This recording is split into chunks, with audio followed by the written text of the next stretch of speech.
বলিউডে খান ও বচ্চন পরিবারের প্রভাব থাকলেও রাজকীয় উত্তরাধিকার বলতে আজও অনেকের চোখে এগিয়ে কাপুর পরিবার। কিংবদন্তি রাজ কাপুরের উত্তরসূরিদের এই পরিবারে একমাত্র বৌমা হিসেবে নিজের জায়গা দৃঢ়ভাবে প্রতিষ্ঠা করেছেন আলিয়া ভাট।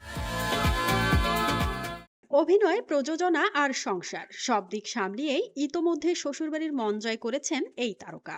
এবার মাত্র এক ঝলক স্টাইলেই ফের আলোচনার কেন্দ্রে উঠে এলেন তিনি।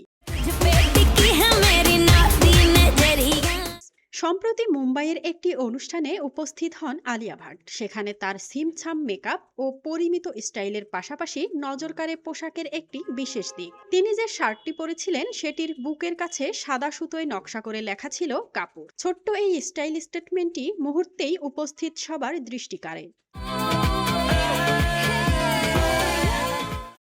অনুরাগীদের চোখ এড়ায়নি এই কাপুর লেখা। সামাজিক যোগাযোগ মাধ্যমে অনেকেই আলিয়াকে কাপুর পরিবারের কুইন আখ্যা দেন। কারো মতে পোশাকের মাধ্যমেই শ্বশুরবাড়ির প্রতি নিজের ভালোবাসা, গর্ব ও আত্মপরিচয়ের বার্তা দিয়েছেন তিনি। এর আগেও কাপুর পরিবারের সঙ্গে আলিয়ার ঘনিষ্ঠতা বারবার সামনে এসেছে। শাশুড়ি নিতু কাপুরের সঙ্গে তার সখ্যতা, পারিবারিক আয়োজনে নিয়মিত উপস্থিতি কিংবা ব্যস্ত শুটিংয়ের মাঝেও পরিবারের জন্য সময় বের করে নেওয়া, সব মিলিয়েই তিনি হয়ে উঠেছেন কাপুর পরিবারের নয়নমণি। স্বামীর পদবি লেখা শার্ট পরে আলিয়া ভাট যেন স্টাইলেই জানিয়ে দিলেন তিনি শুধু কাপুর পরিবারের বৌমা নন, বরং সেই ঐতিহ্যবাহী পরিবারের গর্বিত অংশ।